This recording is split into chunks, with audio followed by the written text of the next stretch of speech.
നമസ്കാരം, ഞാൻ സുമിയത്. ഇന്നൊരു പുതിയ സബ്ജക്റ്റാണ്. ഞാൻ പറയുന്ന കഥയ്ക്ക് അനുയോജ്യമായ തലക്കെട്ട് താഴെ കമൻറ്റ് ബോക്സിൽ പറയുക. നമുക്ക് കഥയിലേക്ക് പോകാം. ഒരു നഗരത്തിൽ പ്രസിദ്ധനായ ഒരു മോഷ്ടാവ് ഉണ്ടായിരുന്നു.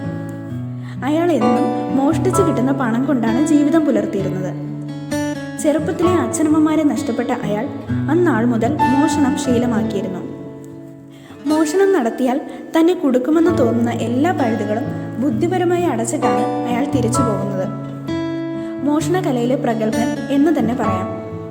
അങ്ങനെയിരിക്കെ നഗരത്തിലെ ഏറ്റവും സമ്പന്നരായവരിൽ ഒരുവന്റെ വീട്ടിൽ കയറുക തന്നെ പദ്ധതിയിട്ടു. അവർ വീട്ടിലില്ലാത്ത ദിവസം തന്നെ അതിന് തിരഞ്ഞെടുത്തു. അങ്ങനെ മോഷ്ടാവ് തൻ്റെ സകല ക്യാമറ കണ്ണുകളെയും മറച്ച് പൂട്ടുപൊളിച്ച് നിഷ്പ്രയാസം അകത്ത് കടന്നു. എന്നാൽ എത്രയൊക്കെ ശ്രമിച്ചിട്ടും ആ വീടിനകത്ത് നിന്ന് അയാൾക്കൊന്നും തന്നെ കിട്ടിയില്ല. അയാൾക്ക് തോന്നി, ഒന്നുകിൽ ബാങ്കിൽ വെച്ചതാവും, അല്ലെങ്കിൽ ഇവർ പോകുമ്പോൾ കൂടെ കൊണ്ടുപോയതോ. അങ്ങനെ പല പല ചിന്തകൾ. പെട്ടെന്നാണ് അടഞ്ഞു കിടക്കുന്ന ഒരു മുറി കണ്ടത്. അയാൾ അത് കുത്തി തുറന്നു. പെട്ടെന്ന് അയാൾ ഒന്ന് നടുങ്ങി. മുറിയിലൊരു വൃദ്ധ കട്ടിലിൽ കിടക്കുകയാണ്. അവർ ചോദിച്ചു, നിങ്ങൾ ആരാണ്? എന്താണ് വേണ്ടത്? ഞാനൊരു മോഷ്ടാവാണ്, അയാൾ സധൈര്യം പറഞ്ഞു. വൃദ്ധയുടെ കണ്ണുകൾ തിളങ്ങി. വർഷങ്ങളായി ഞാനൊരു മോഷ്ടാവിനെ പ്രതീക്ഷിച്ച് കിടക്കുകയായിരുന്നു. എന്ത്? മോഷ്ടാവ് ഒന്ന് ഞെട്ടി. വൃദ്ധ വിവരിച്ചു തുടങ്ങി. അതെ, വർഷങ്ങളായി എന്നെ ഈ റൂമിൽ അടച്ചിട്ടിരിക്കുകയാണ്. ഭക്ഷണവും വെള്ളവും സമയത്തിന് തരും. എന്നാൽ സൂര്യപ്രകാശം കണ്ടിട്ട് എത്രയോ നാളുകളായി. നിങ്ങൾക്ക് പണമല്ലേ വേണ്ടത്? ഞാൻ തരാം. എന്നെ ഒന്ന് പുറത്തു കൊണ്ടുപോകാമോ? വീട്ടുകാർ വരാൻ വൈകും. ആ നേരമാകുമ്പോൾ തിരിച്ചെത്തിച്ചാൽ മതി.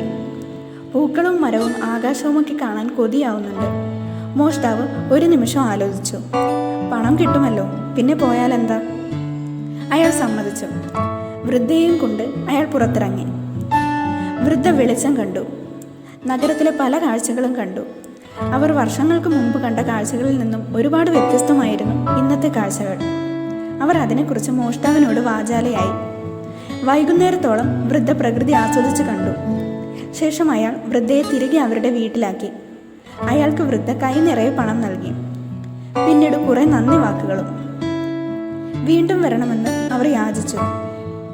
മോഷ്ടാവിന് ഇതൊരു പുതിയ അനുഭവമായി. വീണ്ടും വീട്ടുകാരില്ലാത്ത ദിവസം മോഷ്ടാവ് വൃദ്ധയും കൊണ്ട് പുറത്തു പോകാൻ തുടങ്ങി. മതിയായ പണം വൃദ്ധ നൽകുകയും ചെയ്തു. പതിയെ മോഷ്ടാവും വൃദ്ധയും തമ്മിൽ ഒരു ആത്മബന്ധം വളർന്നു.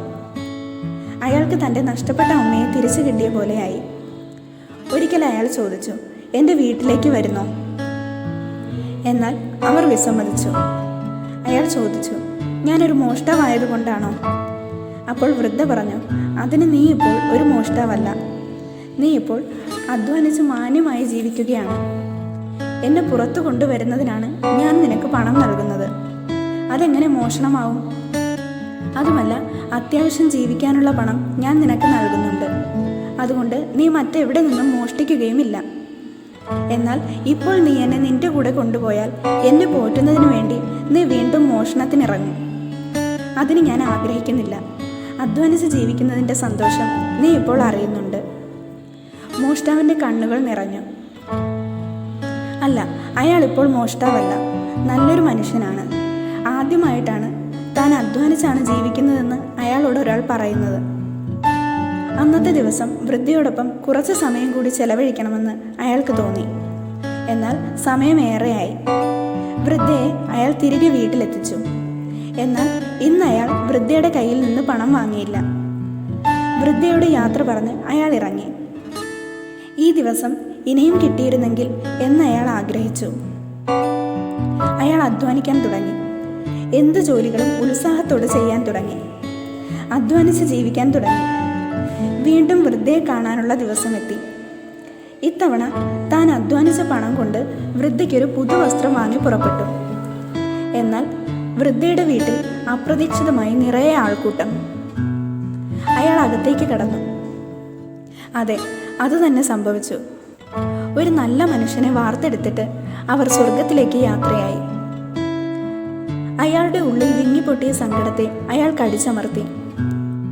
ഈ പുതുവസ്ത്രം വൃദ്ധയുടെ കാൽക്കൽ സമർപ്പിച്ച് അയാൾ തിരികെ നടന്നു. ഉള്ളിൽ അലയടിക്കുന്ന ആയിരം ചോദ്യങ്ങളും ചിന്തകളുമായി. ഈ കഥയ്ക്ക് അനുയോജ്യമായ ശീർഷകം നിങ്ങൾ കമൻറ്റ് ബോക്സിൽ രേഖപ്പെടുത്തുക. ഈ ചാനൽ ഇതുവരെ സബ്സ്ക്രൈബ് ചെയ്തിട്ടില്ലാത്തവർ സബ്സ്ക്രൈബ് ചെയ്യുക, ലൈക്ക് ചെയ്യുക, ഷെയർ ചെയ്യുക. എൻ്റെ അടുത്ത വീഡിയോകൾക്കായി ബെല്ലൈക്കൺ കൂടി ക്ലിക്ക് ചെയ്യുക. നന്ദി.